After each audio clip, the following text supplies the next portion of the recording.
दोन्ही पक्ष विलीनीकरणासंदर्भातल्या चर्चांचा आजही चर्चा सुरूच होत्या. पाहूयात त्या संदर्भातल्या टॉप 9 बातम्या. दोन्ही राष्ट्रवादीच्या विलीनीकरणाबाबत अजित पवार आणि जयंत पाटलांमध्ये चर्चा. 12 तारखेला घोषणा होणार होती. शरद पवारांचा गौप्यस्फोट. दादांच्या निधनामुळे एकत्रीकरणावर खंड पडल्याचंही भाष्य.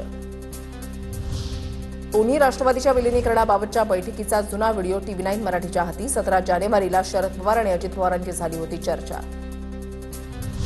दोन्ही राष्ट्रवादी एकत्र येण्याबाबत अजितदादांचा आग्रह होता. आमच्यामध्ये अनेकदा चर्चा. जयंत पाटलांची माहिती. ते विलीनीकरणाची अजित पवारांची इच्छा होती. हे बॉडी लँग्वेज कळत होतं. अनिल पाटलांचं भाष्य.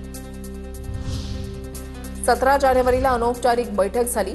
एकत्रित आलं पाहिजे अशी दोन्ही पक्षांची इच्छा. एकत्र राहिलं तर बरं होईल एवढीच इच्छा व्यक्त केली. राजेश टोपेंची प्रतिक्रिया.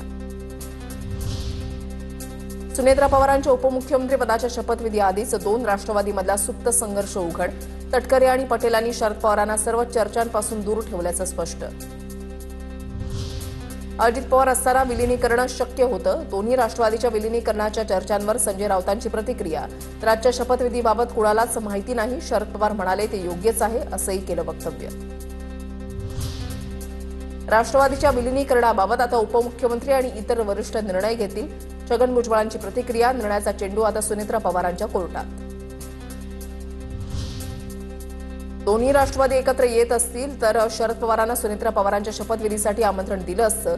मात्र दोघे एकत्र येत असल्यास आम्हाला आनंदच. मंत्री गिरीश महाजनांची भूमिका. दोन्ही राष्ट्रवादी एकत्र येण्याबाबत अजितदादा कधीही बोलले नाहीत. राष्ट्रवादीच्या नेत्या सना मलिक यांचं वक्तव्य.